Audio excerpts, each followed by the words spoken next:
တောင်ပိုင်းနယ်မြေထိုင်ရွမ်းကိုင်းရင်းနှီးသလိုမရင်းနှီးသလိုဖြစ်နေသည့်ပတ်ဝန်းကျင်ကိုကြည့်ပြီးမုံချမ်းချင်းနောက်ဆုံးမှာတော့ကိစ္စတစ်ခုကိုအတည်ပြုလိုက်သည်ထိုအရာကတော့သူဟာအချိန်ကူးပြောင်းလာပြီပင်သူကကဘာကူးပြောင်းလာတာဖြစ်ပြီးထိုအရာကသူ့အရင်ဘဝမှာဆိုဝတ္ထုတွေထဲမှာပဲရှိတာဖြစ်သည်ဤနေရာမှာရှိသည့်အားအကောင်းဆုံးလူတွေကကိုးကောင်းကင်၌ပြန်တန်းနိုင်ပြီးကျယ်တွေကိုအသာအရဖမ်းယူနိုင်၏ထို့ပြင်လက်လေးလုံယုံဖြင့်တောင်တန်းမြစ်ပြင်နှင့်ကဘာကြီးတွေကိုပြောင်းပြန်လှန်ပစ်နိုင်၏ယူသွတ်เสียစွမ်းအားပင်သူကအခုချိန်မှာတော့ထိုင်ရွမ်းကိုင်း၏အပြင်စီးတစ်ပြစ်တစ်ယောက်ဖြစ်၏အစကတော့မဆိုးပါဘူးအလျင်အမြန်လိုက်ရောညီထွေဖြစ်အောင်လှုပ်လိုက်ပြီးမုံချန်ချင်း၏ချုံမောခံရသည့်မျက်နှာမှာအပြုံးတစ်ခုထွက်ပေါ်လာခဲ့သည်ကျင့်ကြံရေးမှာသူ၏ပါရမီကတာမန်သာဖြစ်ပြီးအမိုက်လို့တော့ယူဆလို့မရပေဂိုင်းကို2 နှစ်ကြာဝင်ရောက်ပြီးနောက်တွေးကြောပုံသွင်းခြင်းအဆင့်8ကိုရောက်ရှိခဲ့၏သူကဂိုင်း၏စံနှုန်းတွေနှင့်ကိုက်ညီနေပြီဖြစ်ပြီးထုတ်ပယ်ခံရတော့မည်မဟုတ်ပေထို့ပြင်သူ့မိသားစုကလည်းအလဲအလက်အဆင့်စီးပွားရေးမိသားစုတစ်ခုဖြစ်ပြီးများစွာသောလုပ်ငန်းတွေပိုင်ဆိုင်ကခိုင်မာသောအုတ်မြစ်ရှိ၏အ ਨੇ ဆုံးတော့အစောပိုင်းအဆင့်မှာသူကကျင့်ကြံရေးအရင်းအမြစ်အတွက်အများကြီးစိတ်ပူစရာမလိုပေဒါပေမဲ့ဒီလိုသာဆက်သွားနေရင်ဒီတသက်အဆိုင်မဖွင့်ခြင်းနဲ့ပဲကအကန့်အသတ်ပဲဖြစ်မှာမုံချမ်းချင်းမျက်နှာပေါ်ရှိအပြုံးတဖြည်းဖြည်းပျောက်ကွယ်သွား၏နောက်ဆုံးမှဤတိုင်းပညာကဘာကြီးကိုရောက်လာတာဖြစ်ပြီးတာမန်အတိုင်းသာနေထိုင်ရမည်ဆိုလျင်သူအမှန်တကယ်ပဲဆန္ဒမရှိပေလက်တစ်ချက်ဝိယုံဖြင့်ကဘာကြီးကိုအုပ်ဆိုးနိုင်သည့်စွမ်းအားကအမှန်တကယ်ဆွဲဆောင်နိုင်၏ထို့ပြင်ဤကဘာကြီး၏မကြသေးခင်အခြေအနေကလည်းမတည်ငြိမ်ပေလျှို့ဝှက်နေသည့်လှိုင်းလုံးမျိုးလှုပ်ခတ်နေခဲ့သည်အဆိုင်မဖွင့်ခြင်းနယ်ပယ်ခွန်အားနှင့်မှသာဤအန္တရာယ်ရှိသည့်ကဘာကြီးမှာသူ၏တည်ခြင်းရှင်ခြင်းကိုထိန်းချုပ်နိုင်မှာဖြစ်သည်ကျင့်ကြံရေးကပါရမီနှင့်နားလည်နိုင်စွမ်းလိုအပ်၏ထို့ပြင်အစောပိုင်းအခြေအနေ၌ပင်ကိုပါရမီကအရေးကြီးဆုံးဖြစ်သည်ပင်ကိုအရေးချင်းကောင်းလေလေကျင့်ကြံရေးအရှိန်မြန်လေလေဖြစ်သည်သူ၏မွေးရပါရမီကမဆိုးတော်လဲတာမန်မျှသာယူဆနိုင်၏မဟုတ်လျင်အသက်9 နှစ်မှစတင်ကျင့်ကြံပြီးနောက်တွေးကြောပုံသွင်းခြင်းနယ်ပယ်ရောက်ဖို့အချိန်3 နှစ်ယူเสียလိုမည်မဟုတ်ပေဒင်းမိတ်ဆွေစနစ်ချိတ်ဆက်နေပါသည်ချိတ်ဆက်မှုအောင်မြင်ပါပြီရုတ်တရက်အတန်တစ်ခုသူ့စိတ်ထဲမှပေါ်လာခဲ့သည်မုံချမ်းချင်းအစားတော့ကြောင်သွား၏ခဏနေတာသူ့မျက်လုံးတွေစိတ်လှုပ်ရှားမှုကြောင့်တောက်ပလာခဲ့သည်ထိုအရာဘာလဲဆိုတာသူဘလို့လုံးမသိပဲနေမည်နီထိုအရာကကူးပြောင်းလာသူတွေအတွက်မရှိမဖြစ်လိုအပ်သည့်စနစ်မင်းမှာဘာလို့ဆောင်ချက်တွေရှိလဲစိတ်တီအောင်လှုပ်လိုက်ပြီးမုံချမ်းချင်းအလျင်အမြန်မေးလိုက်သည်စနစ်တစ်ခု၏တည်ရှိမှုကလိမ်လည်ခြင်းနှင့်တူပြီးကြိုးကြောင်းမစီလျော့ခြင်းရုပ်တိမတန်ခြင်းတို့ကိုကိုစားပြု၏မရေးမတွက်နိုင်သည့်လှုပ်ဖော်ကင်ဘက်တွေကကဘာအများအပြားမှာရင်းအကူအညီဖြင့်ထင်ပေါ်ကျော်ကြားလာကြ၏လက်ခံသူကိုတင်ပြပါတဲ့ဒီစနစ်ကိုမိတ်ဆွေဖွဲ့ခြင်းစနစ်လို့ခေါ်ပါတယ်တယောက်ယောက်ကိုမိတ်ဆွေဖွဲ့နိုင်သူတွေတင်ကတစ်ဖက်လူရဲ့စွမ်းရည်တစ်ခုကိုကြပန်းရနိုင်ပါတယ်စွမ်းရည်မှာပင်ကိုပါရမီနားလည်နိုင်စွမ်းအရေးချင်းတိုင်းပညာအစရှိသဖြင့်ပါဝင်ပါတယ်မျိုးနွယ်ကန့်သက်ထားခြင်းမရှိပါဒါပြင်မိတ်ဆွေနှစ်သက်မှုတိုးလာလျင်ပိုများသည့်စွမ်းရည်နှင့်အပိုဆောင်စုလက်တွေကိုရနိုင်တယ်တင်ကပိုများတဲ့လှုပ်ဆောင်ချက်တွေကိုလည်းဖွင့်နိုင်တယ်စနစ်ကတခါတည်းဖြစ်အများကြီးပြောလိုက်၏မုံချန်ခြင်းအလုံးကိုနားလည်သွားပြီးရုတ်တရက်သူ့မျက်လုံးတွေတောက်ပသွားသည်မိတ်ဆွေဖွဲ့တာကတစ်ဖက်လူ၏စွမ်းရည်ကိုရနိုင်တယ်ဤအရာကကောင်းကင်ကိုအနှဲငယ်ဆန့်ကျင်နေ၏သူသာပါရမီရှင်တယောက်ကိုမိတ်ဆွေဖွဲ့ခဲ့လျင်ထိတ်တန်းအဆင့်ပင်ကိုပါရမီကိုရရှိနိုင်မည်မဟုတ်လား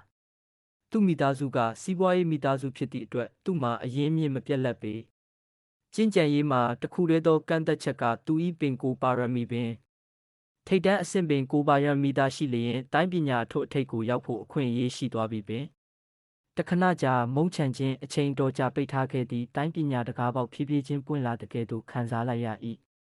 ထိုတကားနောက်၌တောက်ပပြီးအကန့်အသတ်မဲ့သည့်ကဘာတစ်ခုရှိနေခဲ့သည်နေပါအောင်မုံချန်ချင်းအတိပြန်ဝင်လာပြီးမေးလိုက်သည်စနစ်မိတ်ဆွေဖွဲ့တာမှာတတ်မှတ်ချက်စံနှုန်းတွေရှိသေးလားသူတို့ကယူသားဖို့လိုသေးလားဒါမှမဟုတ်စကားနဲ့ပြောရုံနဲ့လုံလောက်လားပထမအချက်တိုင်းဆိုလျင်အနှဲငယ်ခက်ခဲမည်ဖြစ်သည်အဆုံးမှာတော့ဤကဘာကြီး၌လူတွေ၏နှလုံးသားကကြိုတင်ခံမှန်းလို့မရပေသူတို့နှင့်အစစ်အမှန်မိတ်ဆွေဖွဲ့ဖို့ဆိုလျင်အချိန်တွေငွေတွေခွန်အားတွေအတော်ကုန်မြေပဲဖြစ်သည်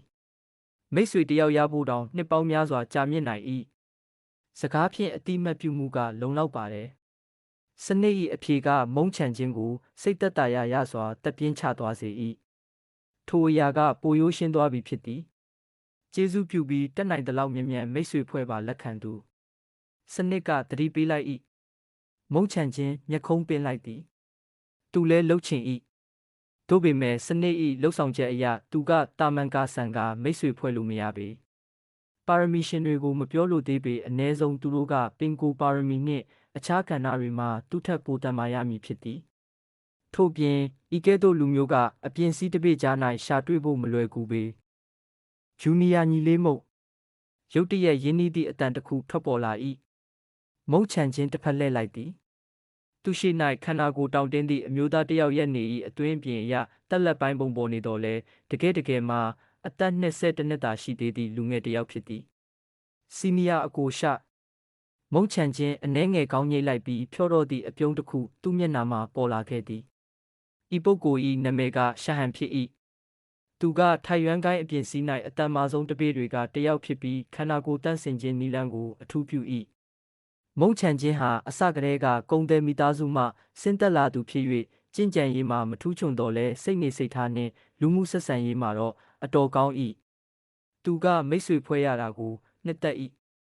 ထိုကြောင့်လည်းမိတ်ဆွေဖွဲ့ခြင်းစနစ်ကိုအသက်သွင်းခဲ့ဟန်ရ၏နောက်ဆုံးအကြိမ်ကဂျူနီယာညီလေးငါးကိုတွေးချီစေးလုံးပေးတာကိုကျေးဇူးတင်ရမယ်မဟုတ်ရင်ကြေးဝါချက်ဝတ်တိုင်းရဲ့အဆင့်လေးကိုခုချိန်ထိမရောက်မှာကိုကြောက်မိတယ်ရှာဟန်စိတ်လှုပ်ရှားစွာဖြင့်ပြောလိုက်သည်တစ်ချိန်တည်းမှာပဲသူ၏ညာလက်ကိုမြောက်လိုက်၏